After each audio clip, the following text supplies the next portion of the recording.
I was digging through the cupboards and I found this thing right here. It's called the 2 potato clock. And apparently you're supposed to put 2 potatoes in there, and it has some energy in the potatoes that starts the clock working. Since we're talking about transformations of energy, I thought I'd give it a try. I have no idea if it would work or not. So what I did is I got a battery just to test it out, and you can see the clock right here. And maybe I'll turn it this way so you could actually see if it works.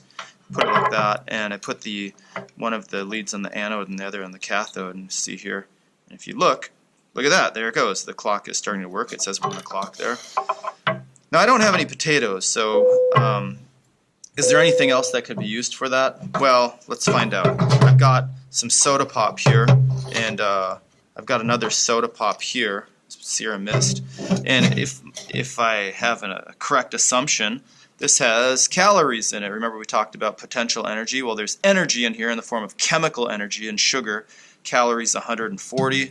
We've got 140 calories there. You remember the almond from that video was like 35 calories. So each of these has more than a little almond sliver. So shouldn't that work and be able to do something with this? I don't know. We're going to find out. So my understanding, at least according to these wonderful directions here, if you put one of the leads in one can, one in the other, and then bridge that gap with this here, that should transfer the energy through here like a circuit and then turn the clock on. So let's find out if this works. Ooh, this is so tempting. Forget it, I gotta take a drink.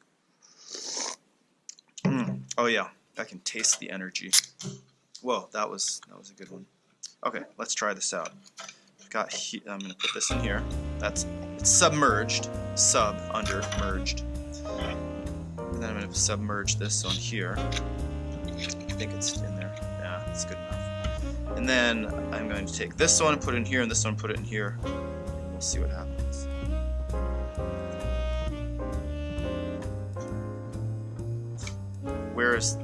Do you think it's because I have these backwards? I don't know. Let's try that. Let's see what happens here. Ah! Look it! It's actually working. What the heck?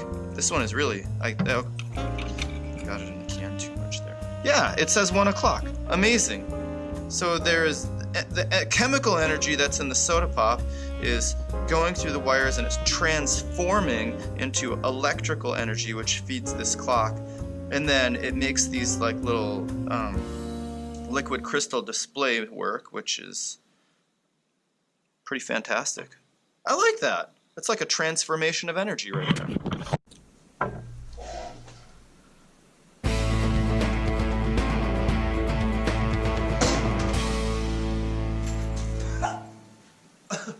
That was a lot of fizz. This is so weird. So I took one of the cans away and just left the anode and the cathode in there. Look at what's happening in there. It's like going bananas inside of there. I don't know what that means, because it's definitely not making the LED or the LCD display go on, but it's like sending current through there or something. Look at that. It's like a jacuzzi inside of a can. Now we use energy all the time, every day. It seems like in everything around us. We've got lights that light up our houses. We've got furnaces that warm our houses. We listen to music on speakers. And boy, oh boy, you know this one. We really use our energy for one of these things.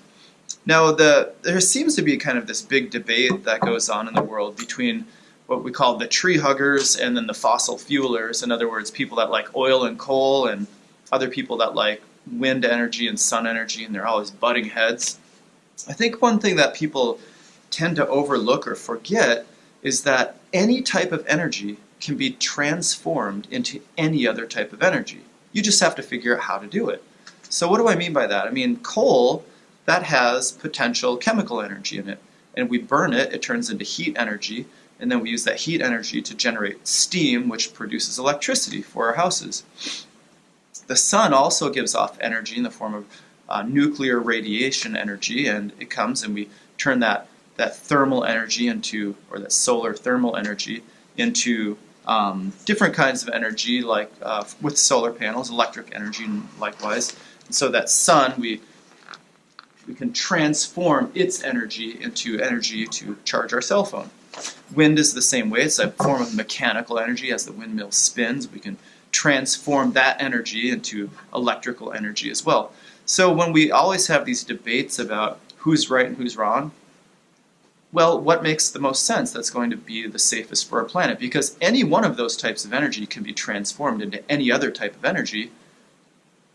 If some ruin the planet less than others, wouldn't it be more wise to use those forms? Some food for thought.